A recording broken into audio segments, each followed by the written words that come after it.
big fairy, and I'm actually a multi-armed octopus. I'm not human. It's a misconception. And it's because I do a lot of things. And like a lot of creatives, I have a broad range of interests. I can develop, I can program, I teach at ITP, teach at the engineering school at NYU as well. I curate. And primarily, more than anything, I make games. So I'm going to try and follow along here. What I'm here to talk to you guys about today is my new game for PlayStation Mobile called Crystalline. And it was created during a game jam. And to expand your creativity, I really recommend that everyone get into like a game jam mindset.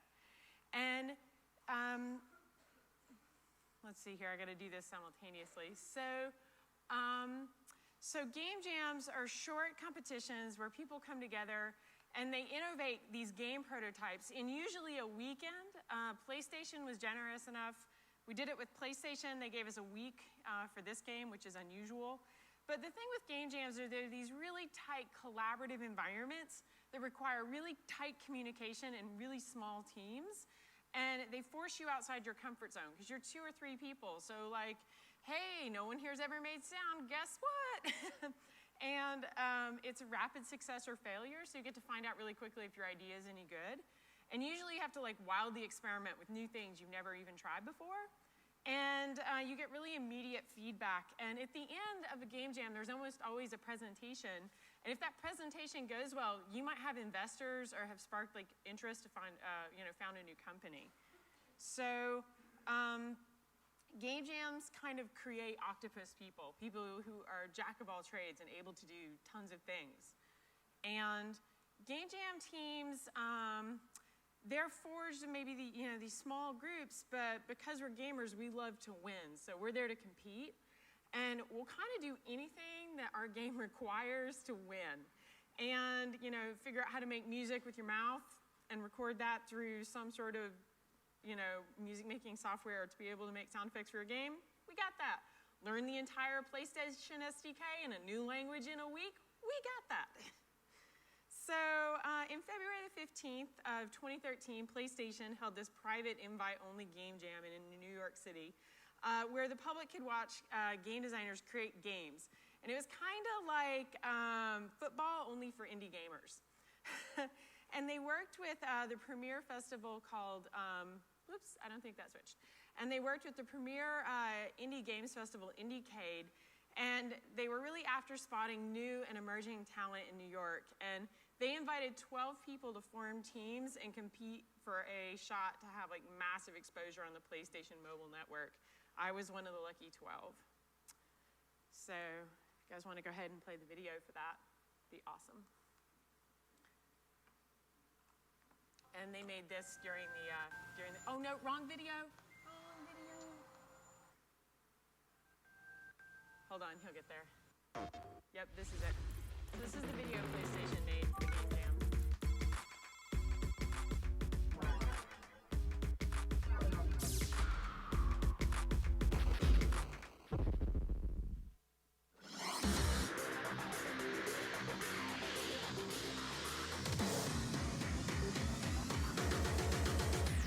We're hosting one big party between gamers and developers.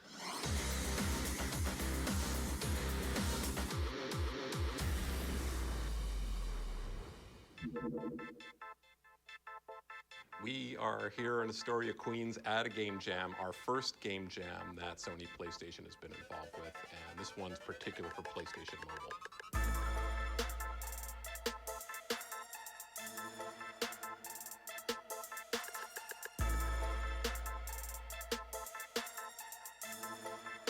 We're a really good team. We haven't fought really. Yeah. Me and her, we've got issues. This is a very unique game jam. It actually started about a week ago with the developers being introduced to the new PlayStation Mobile SDK. Then they were able to work through this entire week, and now here we are back at the Museum of the Moving Image. The jammers are just going to be here working long days finishing up their projects. We're going to spend the next 48 hours basically building these games. And then at the end of that time, we have a panel of judges, myself included. They're going to go around and listen to the pitches for each of these teams about their games. At the conclusion, we're going to choose 4 semifinalists. And those 4 semifinalists are going to have an additional month to work on their game leading up to GDC. And at GDC, we're going to announce the grand prize winner of this game jam. And that winner will go to E3, part of the whole PlayStation experience, to present their game to media, press, and anybody who's coming by our booth.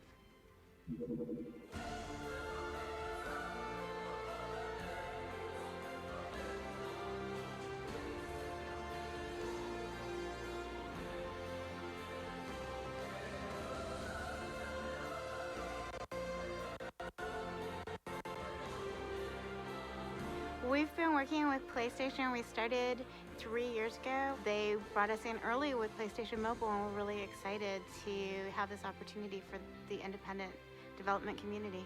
You know, we have a heritage of working with independent game companies, and independent development is actually getting to the point where it's kind of experiencing a renaissance. There's just more and more of these game developers out there because distributing their games has become easier and easier. And that's one of the key things with PlayStation Mobile, is we really wanted to provide a platform that was really a playground for these kind of developers. PlayStation Mobile is a brand new platform for Sony, and now for the first time, you are not married to a console. You're able to do So anyway, guys, that's PlayStation Mobile, and that's the platform that I created for in 1 week, which was amazingly difficult, but really, really fun. And everyone in that video is a really tight-knit community. Those are all my really good friends, and it was always really fun to compete against them because we compete against each other a lot. The PlayStation event wasn't an isolated occurrence, and we've become really good friends. And out of the game jam, I got asked to do this, and I was pretty terrified. It's like, whoa, PlayStation, whoa, this isn't just something happening in New York. So I built the most solid team I could think of. And I chose these 2 people to work with. This is Margaret Shadell and my friend Ben, Ben Johnson. And Ben he's amazing. He made Dead Space. Some of you may have played it. He was level designer on that game. And he had a ton of previous titles that are all AAA titles. He worked at EA as a game designer. And then I chose another person who had nothing to do with games at all. I picked an experimental musician. And I thought it would be cool to mash them together and get really interesting perspectives. And while I'd been making motion games, I had never, ever made anything remotely close to a console game. So it was interesting to me that I had been one of the people PlayStation came after because I make completely odd games. During the game jam, we did a few things that I think Ben really drove, and that's what he brought with us. He brought with him was his ability to kind of win game jams, which was pretty awesome. And we came up with this kind of concept together in 1 hour. We just sat together and we rapid prototyped in an hour. And I did the programming, the UI, and the design. Ben did the programming and the level design. And Meg did the sound, the PR, got to know the PlayStation team, shook hands, took cards, and play tested, most importantly, with the Indiecade audience. So we got direct feedback on our prototype. And none of us had ever coded in the PlayStation SDK before, and that was pretty nuts. So we took a lot of inspiration from the creative computational community, and being a professor at ITP, I tend to put a lot of stock in processing and creative coding, and this was an experiment that was done in processing that I saw on the Open Processing website. And I just thought it was really inspiring, and I showed it to Ben and Meg, and I was like, maybe we could do this. And from that idea, Crystalon was born. And Crystalon is a really simple match 3 game with only 2 rules. It's all the same, match all of the same, or match all different traits. So let me see if I can get this to do its thing. Okay, great. And then if you guys want to just think about Crystalon, one of the ways to think about it is that it was a game that rewarded diversity through a complex system. And the more complex a set is, the more points it's worth. And the traits stack up, and the more traits that you match, the more likelihood that you're going to get to advance. And if you want to play the Crystalon video now, that would be good. So I have some gameplay here that you guys can watch. Cool. You may want to turn the volume up on this one. It's kind of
then the next one that comes up, you guys, I think we'll see some interesting traits. So right here, we've isolated out just patterns, so you're just pattern matching.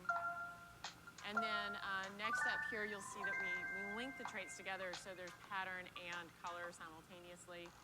And they continue to stack, and actually now we have 5 of them. And the game ramps in difficulty based on how many traits you combined, right? So basically, the ramping process and the design process was iterative. What you guys are seeing here is probably the 3rd iteration. We didn't get this far for the PlayStation Game Jam. Thank God we got something that worked, but it did show the basic idea. And this is one of my favorite things. We use sound as a matching trait, which I don't know if you can see it, but you can probably hear it. So the traits have to match in sound or be all different, which is pretty fun. And anyway, this will stop it. So any second, this will probably flip back.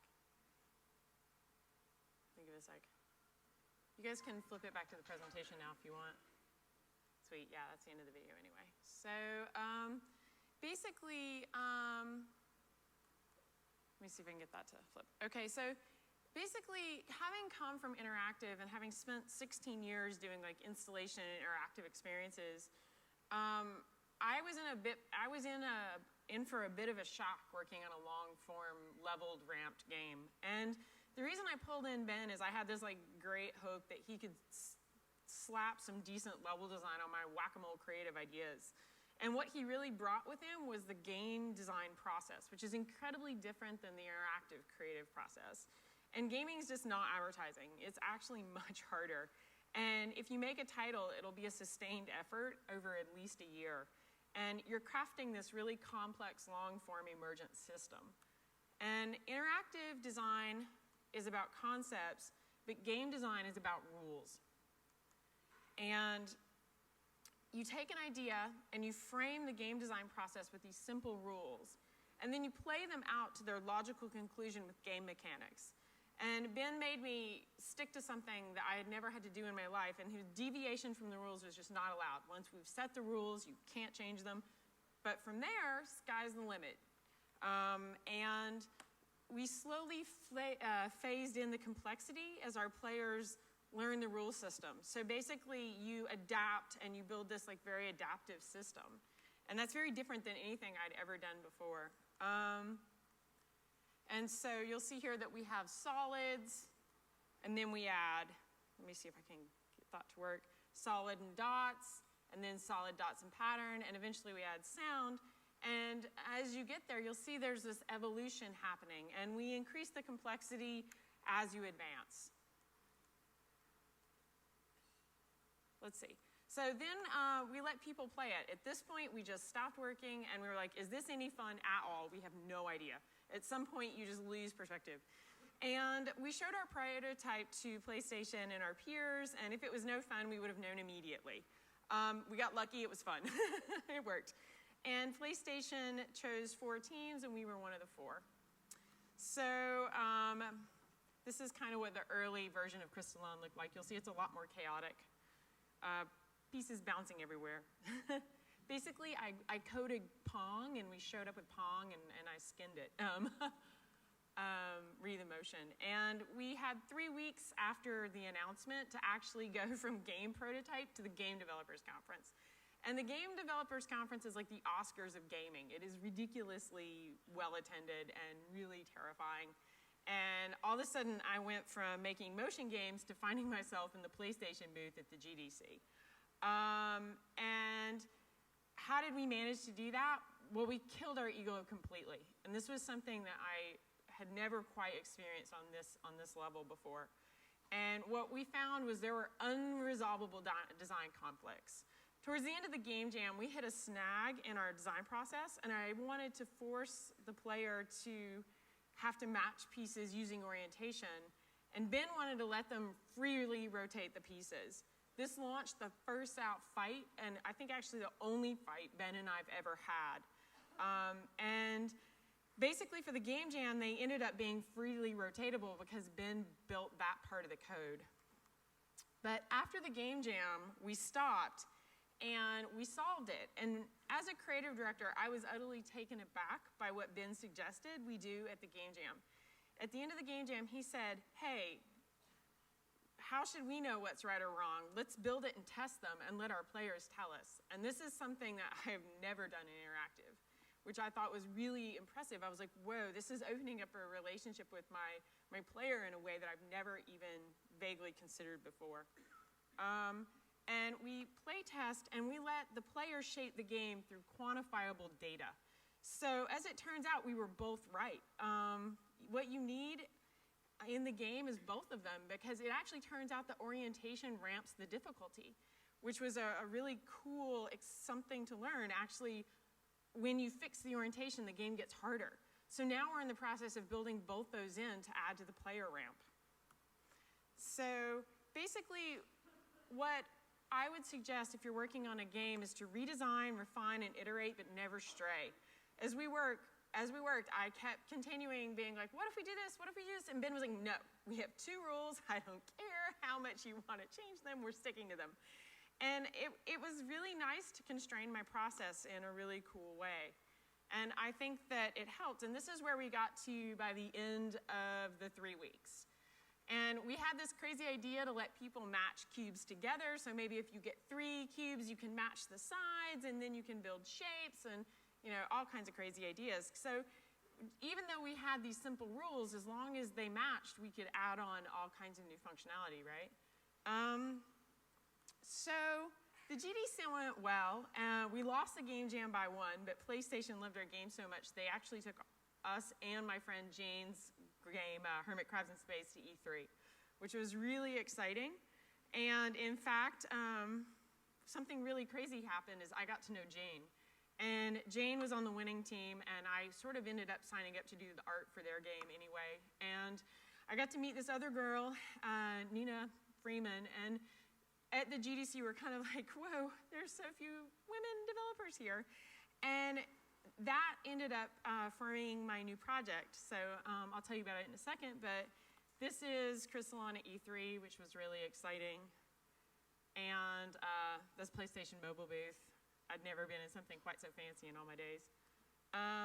But we still have challenges we're facing with the design. Our touch mechanic, the PlayStation SDK doesn't abstract out the touch point at all. So we had to really go in and try all these different solutions. So the circles around the finger is what we actually ended up netting out on. Because otherwise people were trying to pick the pieces up, and the PlayStation Vita has a ton of affordances with joysticks and knobs, and it got really confusing. So what we did is when you touch, there's this reaction to you, and that actually solved our touch mechanic problem. Our user interface isn't refined yet. We need a lot more work on it, I personally think. And I think that we're still trying to get our main mechanic across in the way that we want, that we're actually rewarding them for choosing more diverse evolution in their shapes. And I think that we're always working towards getting our deadlines met on time so we can release. So those are the challenges we're still facing. And it was really interesting to go from one kind of creative process to another. And we've been working on Crystalline now 7 months, which is longer than I've ever worked on a website or an installation or an art piece. In that level of intensity. So hopefully it will be released later this year, which I'm really excited about. And my advice to you guys who are interested in going into gaming, if you have interactive experience, would be work on new platforms, work with people, maybe sometimes people who are totally outside your field, listen to your players, iterate, playtest, iterate, playtest, playtest, playtest, playtest. And collaborate with your competition because maybe they're your new teammates. So, like I said earlier, the people I met doing Crystalline led to my new project, and that's called the Code Liberation Foundation. And I make games, and I'm one of 4% of women programmers in the industry. The project I'm here to talk to you about was taken to the Game Developers Conference, but while I was there, people kept asking me, guys kept coming up to me and going, hey, could you get me somebody to tell me about your game? And I was like, oh no, you did not. I'm holding the console. Really? Really? And I was shocked because they just kept trying to find the developer, and I was like, I'm holding it. I'm holding it. I'm in the booth. And I wasn't alone in that process. It turns out that Jane and Nina had really similar experiences. And after getting home, I knew that as an educator at NYU Poly, I was in a really special position to spread my knowledge of computer science to more women. And the problem was that I was locked behind a really expensive paywall. NYU is really expensive, right? So my plan was to liberate. And let's see, I collected the best young female developers I could find, 2 of which were from that same game jam. The 2 that looked like they were fighting with their teammates, that girl is Nina, and the one who's like, we make a pretty good team, that's, the one that was fighting was Jane, and the one, we make a pretty good team, that was Nina.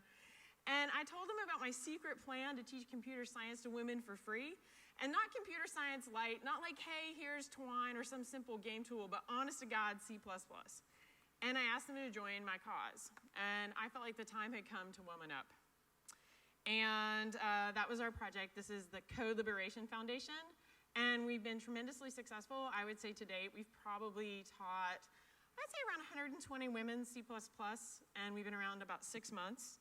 And that's been really exciting. And since this summer, we've run 41 hours of C++ education in the New York games community. We did our first game jam this last weekend. It was a smash hit, and 4 brand new games were born out of it. So I thought I'd show these. They were fabulous, each one special in its own way and incredibly inspiring. 3 of them were made by women who had never even written a single line of code before. That was extremely exciting to me. And at the end, we had a exhibition of sorts. Ben is shouting in the corner over there, which makes me really happy. And we had a really good time. And we even made the news. That was really exciting. I'd never been on TV before.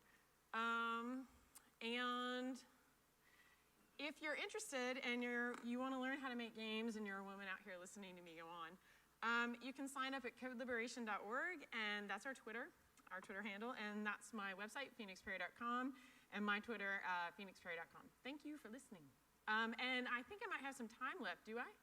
So anyway, thanks, guys. Anyone have any questions? Because that's like a intense transition. Is anyone else thinking of making that leap, going into games? I'm alone. But anyway, I'll take questions if you want. Go ahead. I know, we were inspired by Set. It was one of the main inspirations for the game. I just didn't want to go into it because I thought I'd confuse people. I know, we wanted to make a... Oh, it'll be there soon, It's not out yet, but we wanted to make a spatial Pong version of Set. Next up, anyone else? Anybody? Oh, go ahead.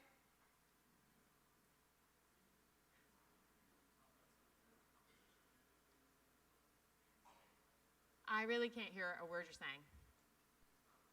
That's not on.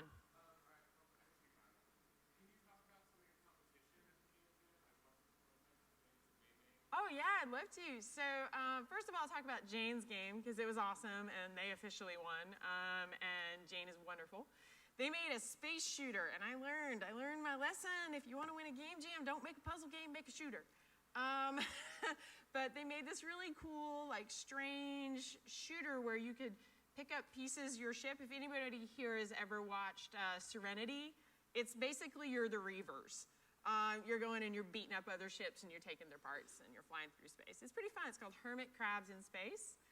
And then Nina's team was cute. I don't remember the name of their game, but they did this cute little plant game. My friend Kaho Abe did this really fun motion game where you had to pass the Vita, and there was a little sleeping bear on the Vita, and the person you passed it to could agitate the bear, but your idea was to not wake up the bear. So whoever was holding the Vita when the bear woke up was like in tough times. They lost the game.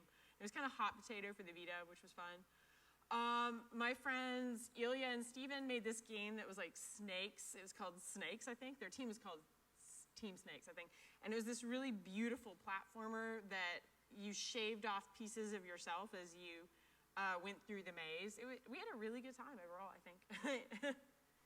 And those are literally like, that video is just full of all my friends. In fact, we competed, Jane and I just formed a team and did a game jam for cut and paste. And Ivan, who's in the video, didn't make the semifinals, but he totally kicked our backside at this game jam recently. Anyone else? That that it? Thoughts? Ideas?